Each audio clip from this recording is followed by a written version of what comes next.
Bonsoir.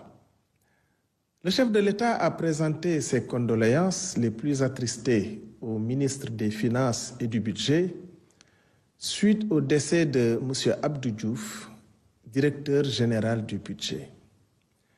Abdou Diouf fut un brillant inspecteur du Trésor, d'une compétence et d'un professionnalisme unanimement salués. Qu'Allah l'accueille dans son paradis éternel. Le président de la République salue l'excellente organisation de la Semaine nationale de la femme. Il félicite le ministre de la Famille et des Solidarités à cet effet. Pour encourager l'excellence, le chef de l'État a décidé de créer la médaille Gaïndé de la performance.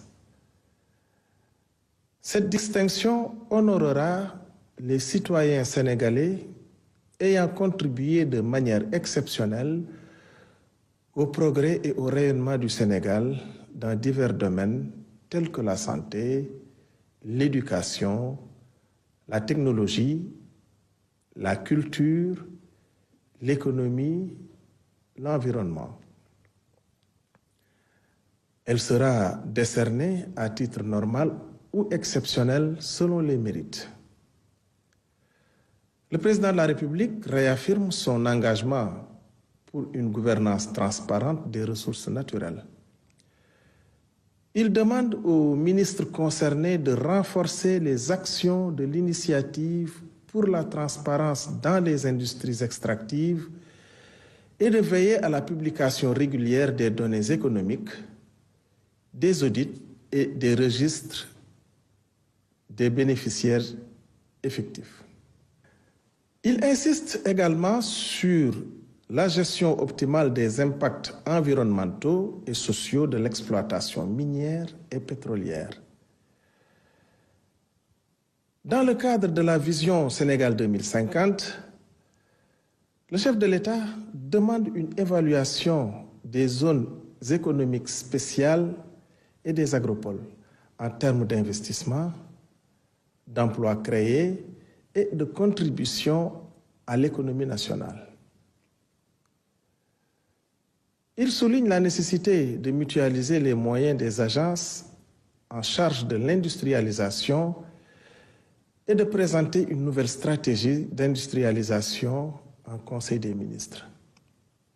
Enfin, à l'occasion de la Journée mondiale des droits des consommateurs, le président de la République rappelle l'importance de la lutte contre la vie chère et de la protection des consommateurs. Il demande un renforcement du dialogue avec les associations de consommateurs et le respect strict des normes de qualité et de sécurité sanitaire des produits. Après l'identification des abus notoires dans la gestion du foncier, notamment au niveau du domaine public, maritime et de plusieurs lotissements, le Premier ministre, sur instruction du chef de l'État, a mis en place un comité. Des analyses approfondies ont été menées et des mesures correctives ont été prises. L'annulation des lotissements illégaux de Eogène 1 et Eogène Extension implantés sur une zone militaire. L'annulation du plan directeur d'urbanisme de la nouvelle ville de Thiès, à l'exception de la gendarmerie.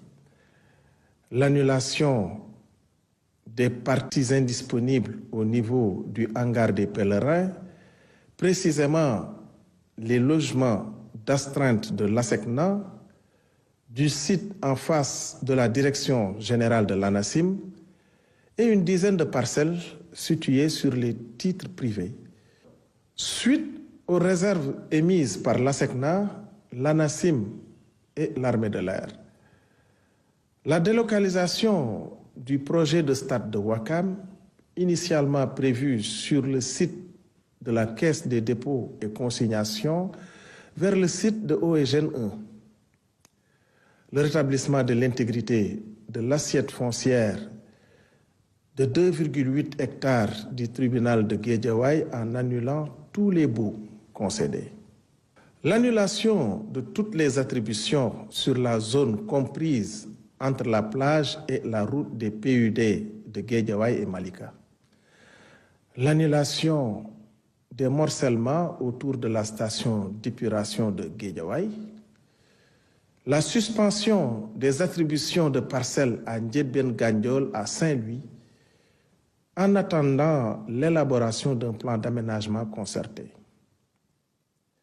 Par ailleurs, la décision a été prise de maintenir, sous réserve de mesures de correction, une partie du lotissement du hangar pèlerin, de la BOA, du recasement 2, du PUD de Guédiawaye et de Malika, de Mbour 4, de Ndiébène Gandiol, de la Pointe Sarène et de EG-Boss.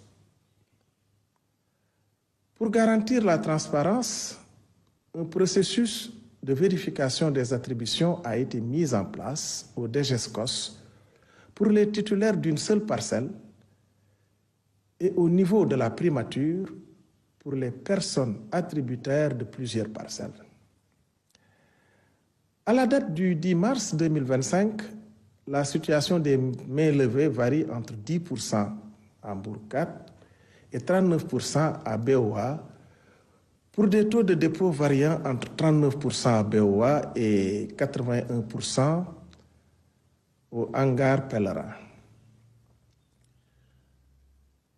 La régularisation doit être finalisée d'ici avril 2025, avec des délais prolongés jusqu'à juin 2025 au plus tard pour les PUD de Mbour 4 et de Guédiawaye.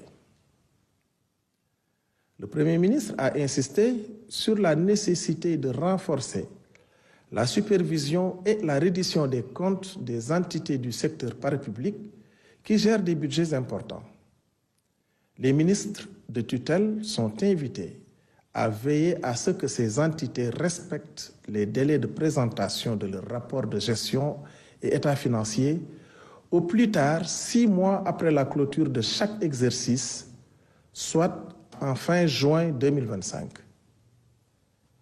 En outre, les textes régissant ces entités doivent être mis en conformité avec la loi d'orientation relative au secteur parapublic d'ici septembre 2025.